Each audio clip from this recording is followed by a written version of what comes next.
आज मैं न्यूज़पेपर पढ़ूंगी, आज मैं आइसक्रीम खाऊंगी, आज मैं बाहर जाऊंगी, आज मैं एक न्यू बुक रीड करूंगी, आज मैं एक वीडियो बनाऊंगी, आज मैं स्कूल जाऊंगी, आज फ्राइडे है और फ्राइडे के दिन मैं नमाज़ पढ़ूंगी, मैं ये करूंगी, मैं वो करूंगी, आज ये होगा, आज वो होगा। ये तमाम चीज़ें तो हम उर्दू में कहते हैं। क्या आप लोगों को ये पता है कि इनको इंग्लिश में कौन से टेंसेस कहते हैं?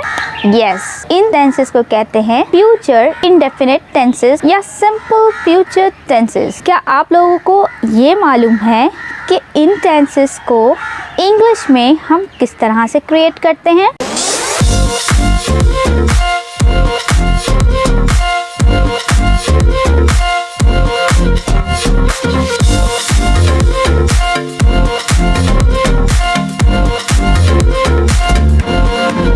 Bismillahirrahmanirrahim and Assalamualaikum. This is me Sabah and you are watching my YouTube channel जिसका नाम है पढ़ाई घर। जी हाँ व्यूअर्स, आज भी एक बेहतरीन वीडियो जो कि मैं आप लोगों के साथ लेके हाजिर हुई हूँ, जिसमें हम सीखेंगे how to make future indefinite tense और you can say simple future tenses. Future tenses इस तरह के टेंसेस होते हैं जिसमें कि हम आने वाले वक्त के बारे में प्रिडिक्शन दे रहे होते हैं।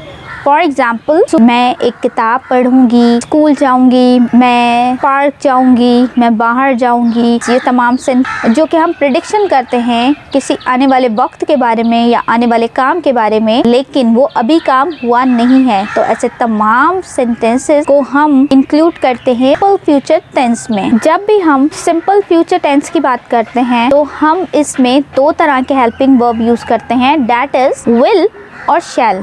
विल जो है नॉर्मली हर तरह के सेंटेंसेस के आगे हम पुट कर देते हैं, लेकिन शैल हम कुछ स्पेसिफिक चीज़ों के आगे शेयर करते हैं। जैसे कि अगर या तो आई और बी होता है जिसके साथ हम शैल लगाते हैं। इसके अलावा किसी भी सेंटेंस में हम किसी ख्वाहिश की बात कर रहे हैं, किसी विश की बात कर रहे हैं, कोई ऑर्डर है, कोई नसीहत है, तो उसके साथ भी हम शैल लगाते हैं। इन दोनों चीज़ों को समझते हैं कुछ एग्जाम्पल्स के साथ। अब इसकी एग्जाम्पल्स देखते हैं, जिसमें कि सबसे पहली एग्जाम्पल है अली गाना गाएगा। तो इसमें ना तो कोई नसीहत है ना कोई एक्स्ट्रा बात हो रही है, इसमें सिर्फ अली की बात हो रही है। इट्स अ सिंपल सेंटेंस जिसमें बात हो रही है कि अली गाना गाएगा, Ali will sing a song.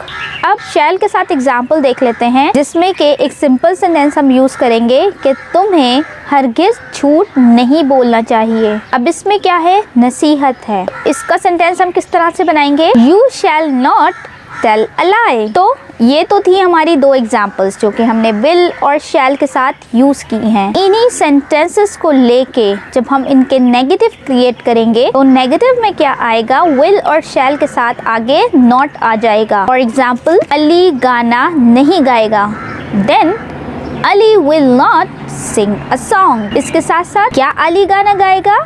It's an interrogative sentence. Will Ali sing a song, not जो है वो कैंसिल हो गया और जो हेल्पिंग वर्ब विल था वो स्टार्ट में आ गया। एक चीज और बता दूं, जब हम फ्यूचर के नेगेटिव या इंट्रोगेटिव बनाते हैं तो इसमें हम जिस तरह से प्रेजेंट में हम डू डस लगाते हैं, पास्ट में हम डिड लगाते हैं, लेकिन जब हम फ्यूचर के नेगेटिव और इंट्रोगेटिव बनाते हैं तो ना तो इसमें डू लगता है ना डिड लगता है। इसका जो विल है वही स्टार्ट में आ जाता है। इसी तरह से इसका इंट्रोगेटिव बनाएंगे तो क्या अली गाना गाएगा? Will Ali sing a song. ये ग्रामर थोड़ी मुश्किल तो है, बट क्या है कि हमने समझनी है। तो ये थी हमारी कुछ एग्जाम्पल्स जिसके थ्रू हमने सीखा सिंपल फ्यूचर टेंस और फ्यूचर अफर्मेटिव, उसके साथ साथ नेगेटिव और इंट्रोगेटिव सेंटेंसेस हम किस तरह से क्रिएट कर सकते हैं। इसके अलावा आप कौन से ऐसे टेंसेस में स्टक हो जाते हैं वो आप कमेंट में मेंशन कर सकते हैं, जिसके थ्रू हम कोई वीडियो बनाएं और आपकी इन कंफ्यूजन को दूर कर सकें।